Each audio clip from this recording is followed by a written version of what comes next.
Welcome to Fireside Nets, brought to you by Empire Sports Media. This is episode 141. I am your host, Ben Harris, and I am joined not by Nick, but by Peter from the Only Nets Fans You Know podcast. You can follow them at Nets Fans You Know. Peter, listen, you play your cards right tonight, and Nick's going to be out of a co-hosting job. Love it. Let's go. Yeah, I Let's mean, fucking go.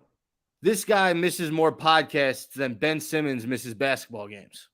I see what you did there. You see what I did there?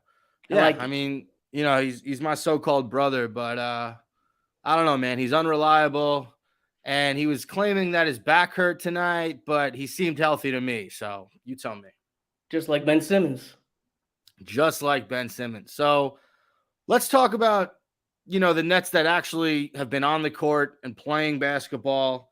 It hasn't been super pretty in the two games out of the All-Star break. One, we got absolutely obliterated by Chicago. But let's start with the nail-biting loss in Atlanta against the Hawks. Final score, 129-127. Trae Young hits the game-winning shot. Was it a travel? Probably. Johnson, absolutely a travel. Cam Johnson with a big three to tie the ball game. But he left too much time on the clock for Ice Trae. Peter, I'm going to be completely honest with you. I did not watch this game. I was at a sushi making class in Manhattan. It was a wedding gift. Very cool experience. However, the class was 3.5 hours, and it started at 1:30, so I essentially missed the entire Nets game.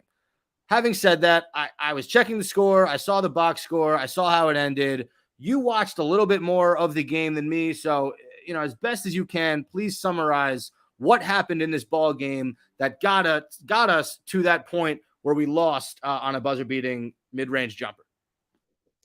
Just like in the Bulls game, first quarter defense, non-existent. 37 points by the Hawks in the first.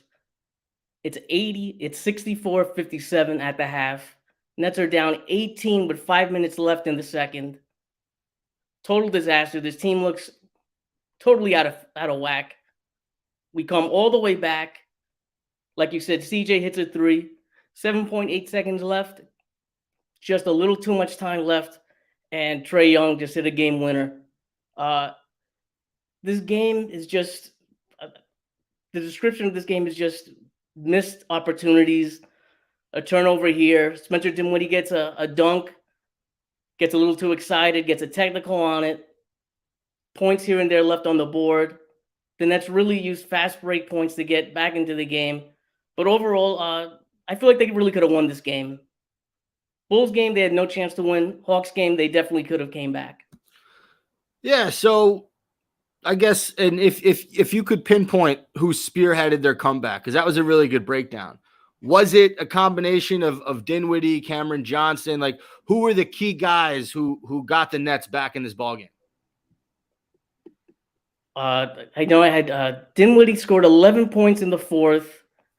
I think he was 4 of 5 or something like that. He only missed 1 3. That was his only shot that he missed. Cameron Johnson was great in the fourth. Dorian Finney-Smith hit a big 3. It was I guess you could say a group effort. They were 9 of 16 in the fourth. They hit 5 threes, 5 out of 9, 55%, not bad. But just too short. Royce had a nice shooting game. Yeah, Royce only played 5 minutes in the fourth, but I think he scored 12 points. Yeah, 12 on 4 of 6 from the field. Yeah. 4 of 6 from 3. Cam Thomas, 22 points off the bench, 6 of 14 from the field. How was he in this game?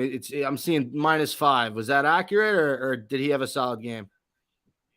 I would say so. I think he missed a couple shots in the fourth, but can you really blame the guy though? No, But we're trying to ball out. Yeah, I'm sorry. Go on. I feel like this offense is trying to get like blood out of a stone because there's nowhere to go, and you kind of have to put the ball in his hands. Blood out of a stone. I've never heard that before, but I like it. I think every time Cam Thomas gets in there, he's trying to ball out. He doesn't care who's in the game. He's going to get his shots off. And that's good and bad, right? Because if he's hot, He can carry a team, and if he's cold, he can kill momentum. Seems like he shot under 50% in this game, but I don't put losses on a guy like Cam Thomas. He doesn't play enough minutes. I actually played 29 minutes in this game. He's the sixth man. As Jacques Vaughn has kind of labeled him, 22 points in those 29 minutes. Nick Claxton, 8 points, 2 of 4 from the field, 11 rebounds, 5 personal fouls. He was covering Trae Young on that game-winning shot. What have you taken away from Nick Claxton since the superstars have departed? All right. So there's been a lot of talk about Nick Claxton that, he's not the real deal, but people forget he's coming back from a hamstring injury. Anyone who knows basketball knows that this injury is going to take a while to recover. His numbers right before the hamstring injury, Kyrie was around. KD was not. I think it's 16 points, 11 rebounds. He was playing his role and playing it well. So I don't know if you could really put this on Nick Claxton. I want to see him get healthy first. But I don't know what you think about this. I don't know if he'd even be playing if not for this situation that the Nets are in. I 100% disagree with you. There's no way they wouldn't want to protect Nick Claxton from Nick Claxton. You know what I'm saying? If they're doing what they're doing with Ben Simmons, there's no way they're going to take the opposite approach and throw out a Nick Claxton who shouldn't be out there. I'll tell you why. I got pushed back on you now. Okay, let me hear it. If you look at his minutes totals, they've been down lately. Not the Hawks game. He played, I think, almost 30 minutes in the Hawks game, but we've seen games of 15 minutes, 20 minutes. They don't have another center. If it's not Claxton out there, who's it going to be? Yeah, no, I understand what you're saying. It's nobody. It's Day'Ron Sharpe, and then it's Dorian Finney-Smith as the small ball 5. I don't think that – I mean, look, yes, can hamstring injuries linger? 100%. But you say that, and then, like, I see plays like one of those first plays of the game. Didn't Nick Claxton have a breakaway dunk off a steal? I'm not saying he's not, 100% hurt. Trust me. Okay, you don't do that on a bad hamstring. I had a terrible hamstring injury in the 8th grade. I tried to come back early, play on the travel team, stick it out. I was ineffective. I could not run. I could barely shoot. When you have a lingering hamstring injury, you look like James Harden in that playoff series against the Bucks when he came back and just couldn't do squat. So if Claxton's got a lingering hammy, it's not affecting him as much as I'd think it would if it were really that bad. That's fair, but I still think that he's not 100%. Yeah, I agree to disagree. I don't think there's much else with this game, mainly because I didn't watch it, but this is when we'll get to the Bulls game in a second. I just think that the Nets right now, they're a get-right game for teams like the Hawks and the Bulls. And that really frustrates me because we went from being a team that nobody ever wanted to play against, right? Like, you knew we were coming in. It was KD, it was Kyrie, or it was just Kyrie, but it's like at least the team could sort of play off Kyrie, right? I'm thinking early in the year, I think it was this year, we destroyed Utah maybe, and maybe it was last year. No. I can think it was this year. It's this year. They played well on that West Coast swing. Yes, yeah, you're absolutely right. And that was after a rocky start, and they came back and had that big win. I remember because Markkanen played really Clarkson had a great game, and Markkanen hit some big shots. But my point is, we were a team that other teams feared. And now, we go to Atlanta, you got Trae Young licking his chops at the thought of facing a Nets team without KD and Kyrie, right? What was the first game in Chicago or in Brooklyn? The one right after the All-Star game? It was in Chicago. In Chicago, all right? DeMar DeRozan and Zach LaVine don't see any superstars out there. And they lick their lips and they say barbecue chicken, and they absolutely obliterate us.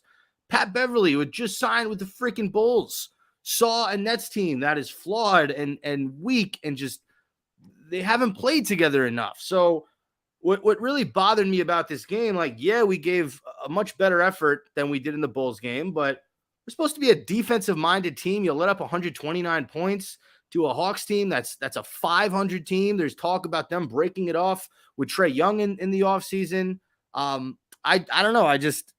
after an embarrassing loss like you had in Chicago, if you're a serious team, you come back the next game and win.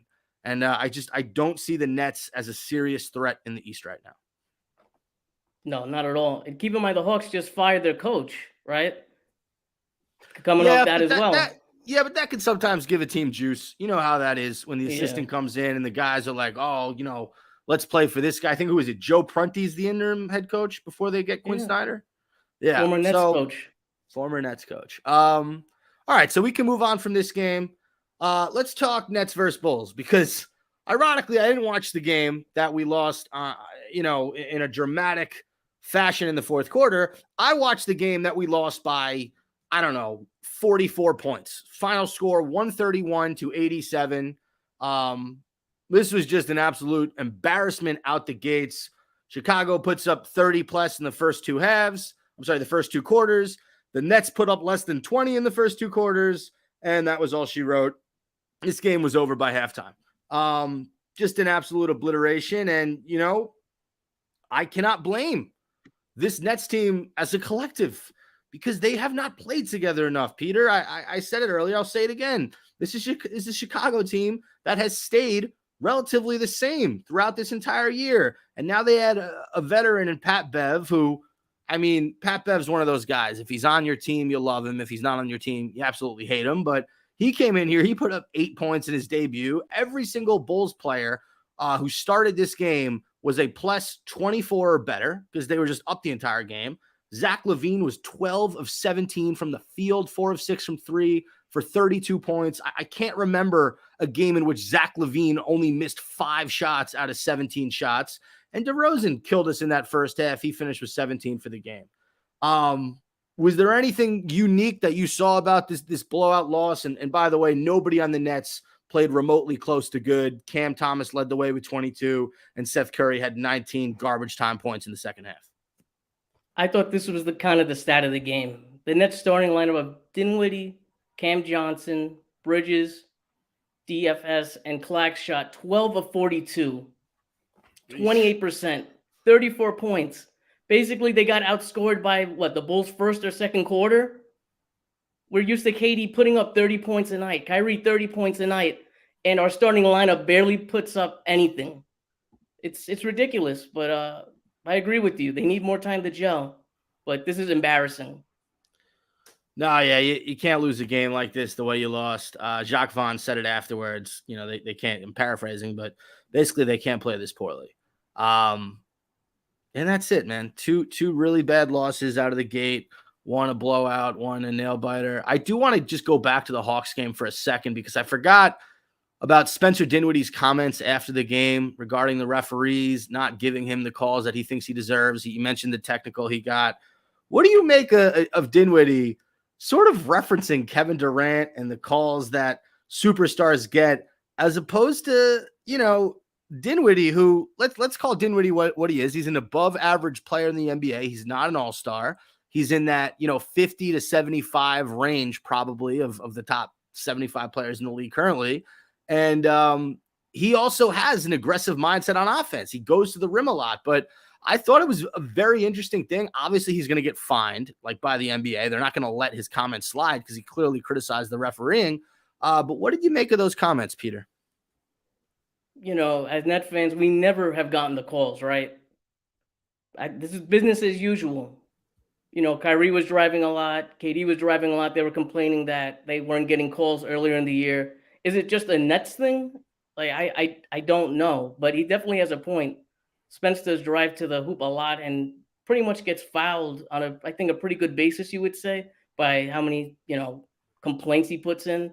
He's always yelling at the referees, always feels like he's getting hit. So I don't know. It just feels like business as usual. Yeah. It feels like the Nets can never catch a fucking break. That's what it feels like, right? Dinwiddie gets some bullshit technical. They don't call a lot of fouls on him. And at the very end of the game, the refs miss a travel on Trae Young. And it's the story of our, existence, right? Every single moment that the Nets can take hold, Kevin Durant's shoe is too big. Or Joe Harris is ice cold from the field. And by the way, he is becoming unplayable. After that Hawks game, I think it's clear, and I'm seeing this a lot on Nets Twitter, him and Seth Curry are probably going to be out of the rotation because you have to give guys like Yuta Watanabe and Edmund Sumner a shot to see the court. You have to understand if they can be role guys with this team moving forward, because you know what you're getting out of Seth Curry and you know what you're getting out of Joe Harris at this point. So we can keep it there in regards to what the rotation will look like going forward. Peter, how much do you think Jacques Vaughn is going to change up this rotation, or do you think it's going to be relatively stagnant throughout the next 20 plus games? One thing that I thought was really interesting was I think they had a 9-man rotation against the Hawks. So obviously he's tightening up the rotation. I think he's just trying to get more offensive guys in there. And if Joe isn't going to hit his shot, which is what's going on lately, he's not going to get in there.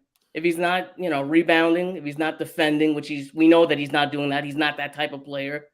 He's not going to get the minutes. I think you're going to see the younger guys get the minutes. Yuta definitely needs to get more minutes. I think it's a crime that he's not playing. What has he done to lose minutes? I don't know. Just keep on hitting threes from the corner. I understand you have to play Bridges, DFS, and Cameron Johnson, but why? Like, I didn't understand why Joe Harris's minutes, were a must. Yet you can throw Yuta Watanabe, who is more of a two-way player than Joe Harris. Let's be 100% honest here. You throw him to the side and you say, all right, we'll call on you when needed. Edmund Sumner has been nothing but an energy spark for this team. He's, there was that Indiana Pacers game that he had a great ball game in which they won with the backups. Yet you'd rather let Cam Thomas, which I understand Cam Thomas, but either him or Seth Curry, like, why do they have to be the point guards? Edmund Sumner is a point guard. You're not using him at his position. I'm just a little frustrated with not only Jacques Vaughn, but I'm pretty frustrated with Sean Marks, Peter. And the reason is, and this brings me to my next segment. This segment is called Sean Marks is an Illusionist. Why is Sean Marks an illusionist? Because he gave Nets fans the illusion that we would be a competitive bunch post All-Star break.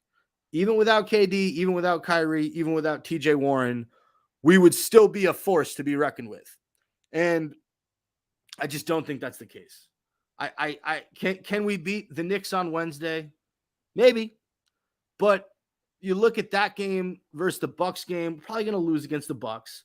We just lost against the Hawks and the Bulls, who are behind us in the standings.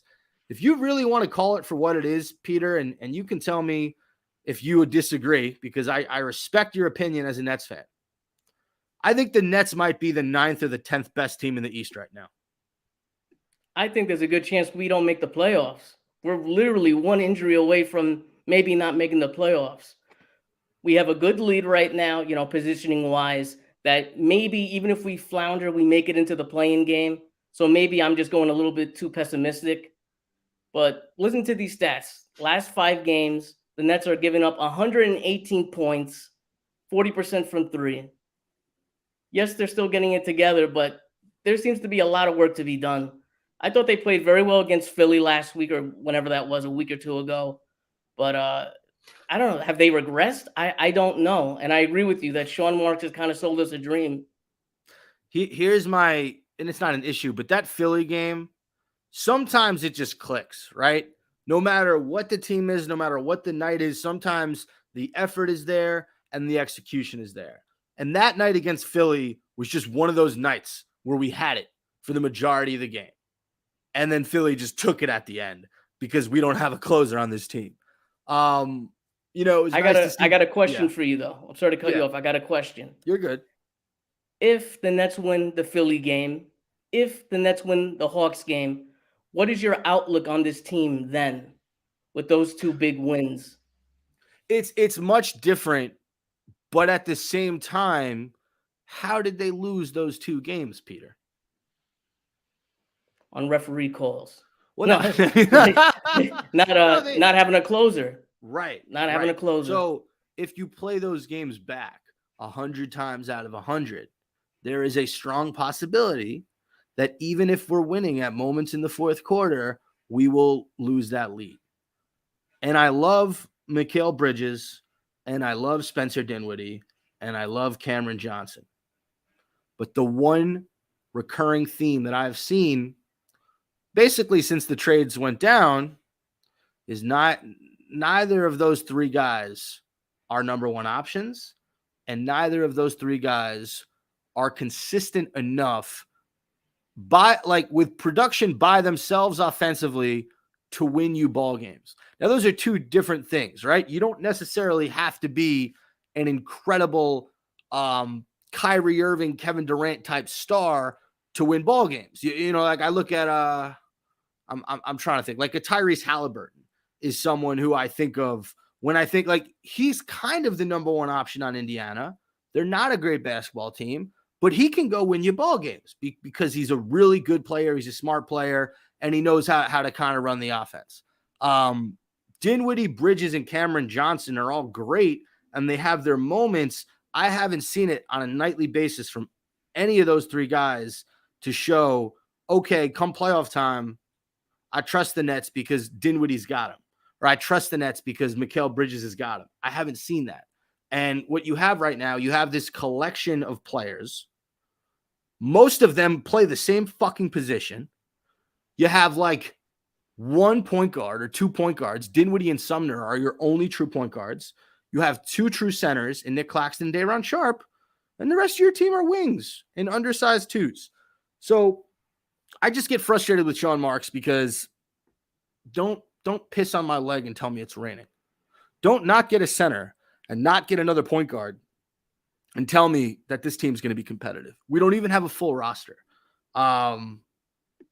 This is something, Peter, that I honestly wish my therapist was a basketball fan, because I would love to talk to them about the state of the Brooklyn Nets.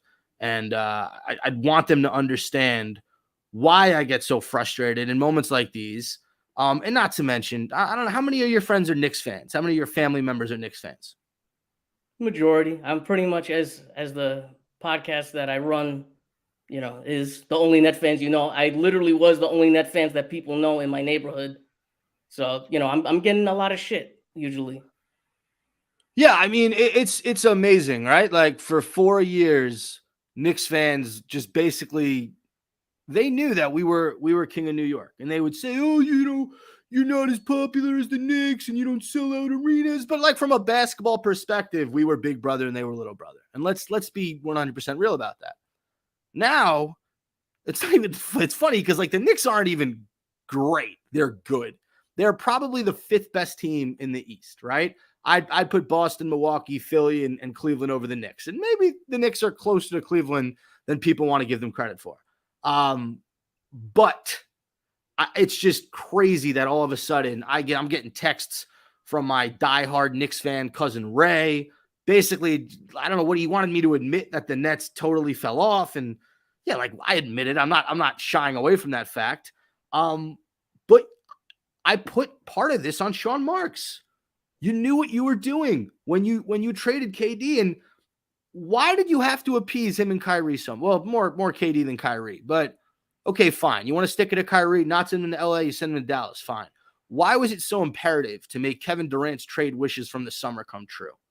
I never understood. I did not get, oh, you don't like it here because Kyrie left? Okay, where do you want? Oh, you Phoenix, right? We talked about that this summer.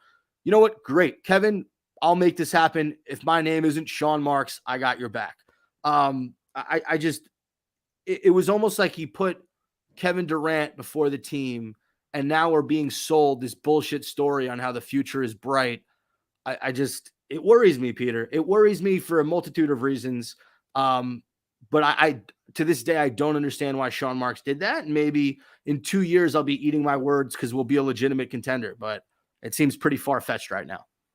I don't know. I don't know if there was a promise made, in the summer. Oh, if you stick with us and at the trade deadline, if you're not happy, we'll send you to Phoenix.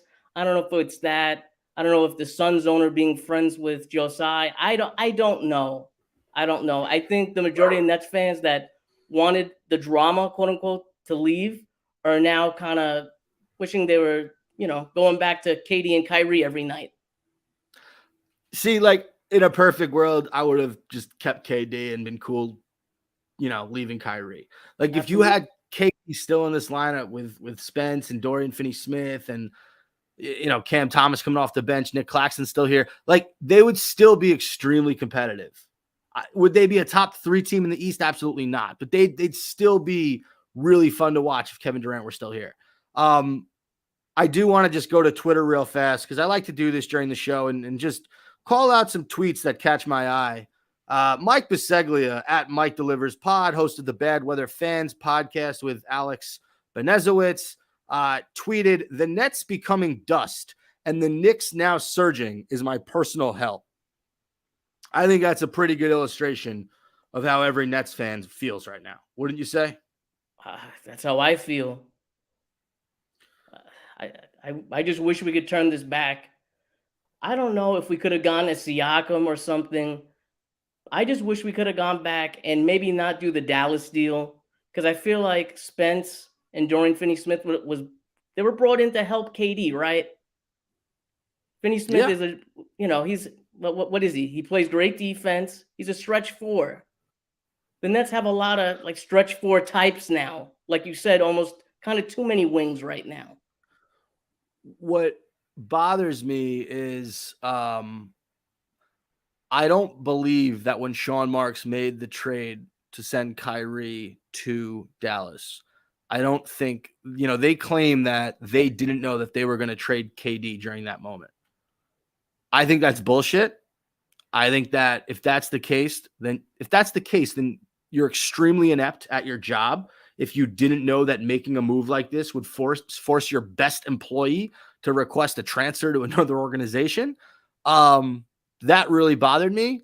So my point being, when they traded Kyrie to Dallas, I think Marks knew exactly what he was doing. I think he knew he was going to go to Phoenix and make the deal with KD. I like this tweet. This is a Sean Marks burner account at Sean Marks Nets GM.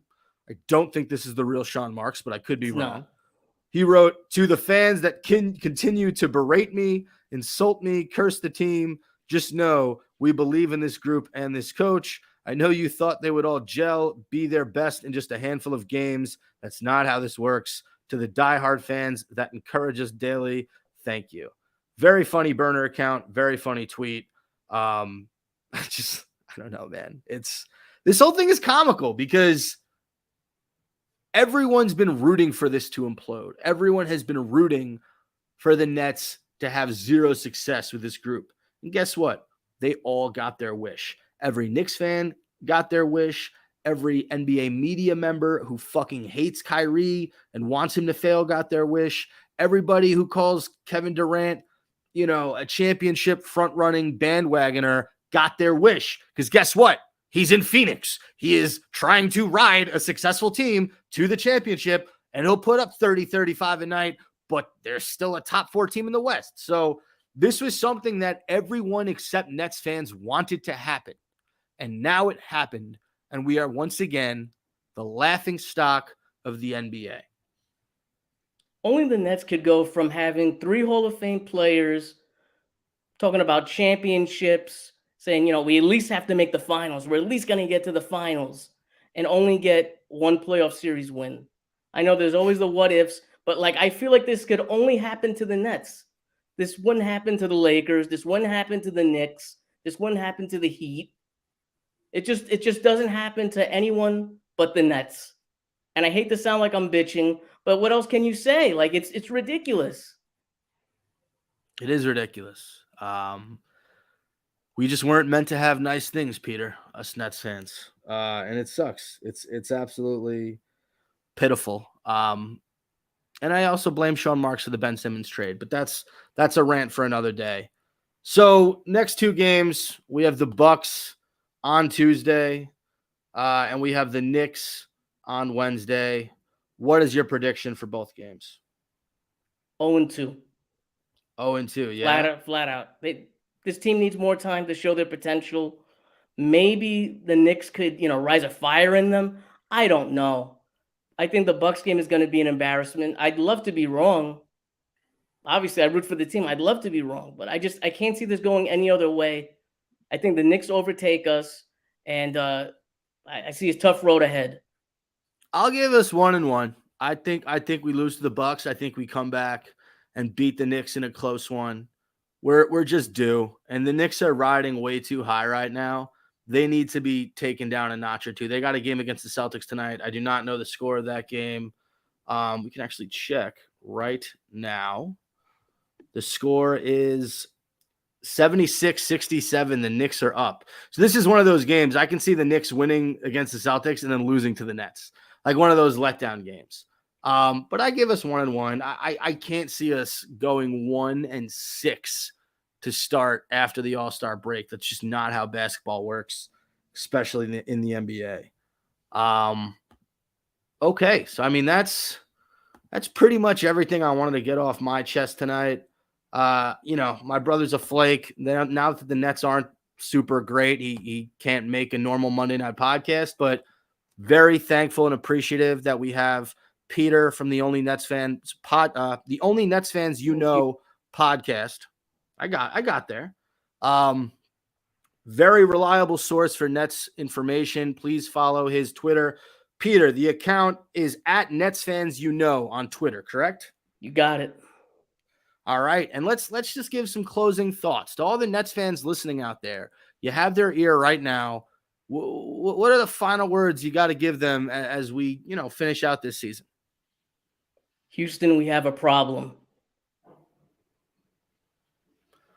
Okay, I mean, yeah, if you're Philadelphia, you're probably worried about Houston too, because there's a chance James Harden might go back to Houston. By the way, no. We got to talk about that. That would be fucking beautiful. Come on. That would be amazing. So the only cool thing about if everything works out the way I want it to, like the Mavericks already look like a train wreck, right? Like let's be real. I don't think Kyrie and Luka are gonna be that team in the West that people fear come playoff time. Like they're not a good basketball team. And now that Kyrie's there, it's gonna burst into flames relatively soon. So I love that. I understand the Suns are the favorite in the West right now. I'm not necessarily sold on them to just win the championship. I probably take them in a 7-game series over anybody, but hey, this is the NBA. Injuries happen. The best team isn't always the team that goes all the way. So I would love to see those two teams lose. I would love to see the 76ers come up short yet again. And I would love for Harden to somehow go back to Houston next year. And then, Kyrie's eventually going to make his way to the Lakers, ruin that whole organization. And after the season, I really can care less on what Kevin Durant does. Like if he stays in Phoenix and they win a championship or two, fine. It would suck. It's going to burn. It's going to sting if he wins anywhere else. But I would accept that as long as it's not this season. It's too close. If he plays as a Brooklyn Net and wins a championship for another team in the same motherfucking season, you're not going to see a very happy Spencer throughout the entire summer. Like I'm just going to be a grouch. Because in all honesty, these last 5 games that the Nets have played since they've made these trades, they've absolutely affected my life for the negative. I don't walk around with the same pep in my step. I don't smile the same. I'm not as productive as work. I'm not as fun at family outings or dinner with friends. My wife hates me a little bit more. It's just the way it goes, Peter, when your sports team isn't doing well. And am I at fault for caring? Hell no. Okay, the Nets organization is at fault for not figuring out how to build a sustainable championship contender. That's on them. That's not on me. Do you think you could ever root for KD again? Like I know you said this season would hurt, but in the future, could you possibly see yourself rooting for him? I could absolutely root for him again.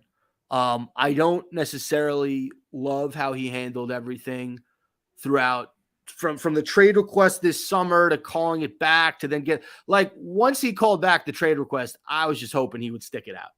And the fact that within 8 months of that request, he actually got traded, that sort of hit me below the belt. So I'm just, but I would root for him again because of what he gave to this organization, because of the grind, the blood, sweat, and tears. And I got a little choked up when I watched him talk about us at that Phoenix presser that he first had when he got there. So I would root for KD again, just not this year. Is Kyrie sort of in the box of fuck you forever? Like, I'm never rooting for you again. Like, you fucking ruined my life. I didn't root for Kyrie before he was in Brooklyn. Mm. I didn't root for him on the Cavs. I didn't root for him on the Celtics. I rooted for him on the Nets because he's on my team. But it is what it is. We had to go through that experience to understand that's not what we wanted. Just like anyone goes through any bad relationship to know that's not what they want. What's the question? Harden and Kyrie. Who do you hate more? Kyrie. Easy. I agree. 100%. Easy. I think most Nets fans are not as annoyed with Harden after everything. But like, again, not as annoyed. Still annoyed with the guy. Still annoyed with Kyrie. The one guy that you really can't fault is Kevin Durant. But me personally, I would have liked to see him stick it out. All right, that does it for this week's episode of Fireside Nets with Spen and Peter from the Only Nets Fans You Know podcast. Thank you guys all for listening. And tune in next week for another edition of FSN Nets. And as always, Peter, you know how to end the show? Do it for me. Help me out. I'm struggling. Right. It's 5 simple words. Catch you on the fireside. That's it.